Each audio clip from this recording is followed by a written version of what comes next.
আকৌ বিমানবন্দৰলৈ আহিব। ইয়াৰ পৰা তেওঁ ডিব্ৰুগড়লৈকে যাব। ডিব্ৰুগড়ৰ পৰা নামৰূপ তেওঁ 12 বজাত গৈ পাব আৰু নামৰূপত ফাৰ্টিলাইজাৰ যিটো আমি নতুন ফেক্টৰী বনাই আছোঁ 12 লাখ মেট্ৰিক টনৰ, তাৰ তেওঁ ভূমি পূজন আৰু আধাৰশিলা কৰিব। 1 ঘণ্টা সভা চলিব। দিনৰ 1 বজাত তেওঁ আকৌ ডিব্ৰুগড় বিমানবন্দৰলৈ উভতি আহিব আৰু 21 তাৰিখে 1:30 বজাত তেখেত নতুন দিল্লীলৈ উভতি যাব। এইটোৱে হৈছে তেখেতৰ সম্পূৰ্ণ কাৰ্যসূচী।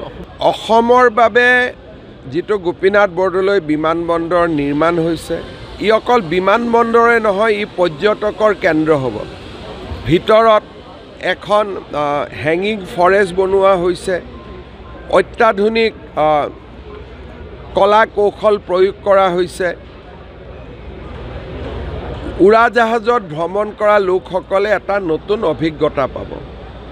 ধাৰাপুৰ গড়ল হৈ গুৱাহাটী বিমানবন্দৰৰ পলাশবাৰী নেশ্যনেল হাইৱে পৰ্যন্ত ৰাস্তাটো আমি সম্পূৰ্ণ সজাই পৰাই তুলিছোঁ, যিটো দেখিলে চকুত চাট মৰা। ভৱিষ্যতে এই ৰাস্তাটোৰ ওপৰত এটা এলিভেটেড কৰিডৰো হ'ব, যাতে জালুকবাৰীলৈকে ওপৰে ওপৰে আমি যাব পাৰোঁ।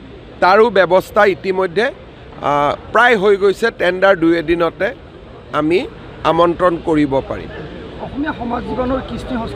ইয়াতে গোটেই ভিতৰখন কাজিৰঙাৰ আকৃতিৰ পৰা অসমৰ কলা কৃষ্টি সংস্কৃতি গোপীনাথ বৰদলৈ গোটেই অসমীয়া ইয়াত গোটেই বাঁহ শিল্প আৰু আকৃতিটো হ'ল কপৌ ফুল। অৰ্কিড অসমৰ জাতীয় ফুল, গতিকে এই বিমানবন্দৰৰ আকৃতিটো হ'ল অৰ্কিড আৰু ব্যৱহাৰ কৰা হৈছে অসমৰ বাঁহ। গতিকে ইয়াত সোমালে নিজকে গৌৰৱী অসমীয়া যেনেই লাগিব।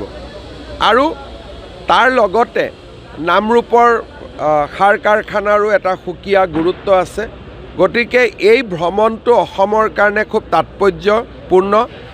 আৰু প্ৰথমগৰাকী প্ৰধানমন্ত্ৰী হ'ব নৰেন্দ্ৰ মোদী, যোনে অসম আন্দোলনৰ বীৰ শ্বহীদসকলক তৰ্পণ কৰিব, সন্মান কৰিব। অসম আন্দোলনৰ চুক্তি 1985 চনত হৈ গ'ল। ৰাজীৱ গান্ধী, ডক্টৰ মনমোহন সিং, PV নৰসিম্হা ৰাও, এনেকৈ বহু প্ৰধানমন্ত্ৰী হৈছে, কিন্তু অসম আন্দোলনৰ শ্বহীদসকলক আজিলৈকে হয়তো মিটিঙত স্মৰণ কৰিছে, কিন্তু কোনো শ্বহীদ বেদীত মাল্য অৰ্পণ কৰা নাই। প্ৰধানমন্ত্ৰী নৰেন্দ্ৰ মোদী প্ৰথমগৰাকী প্ৰধানমন্ত্ৰী।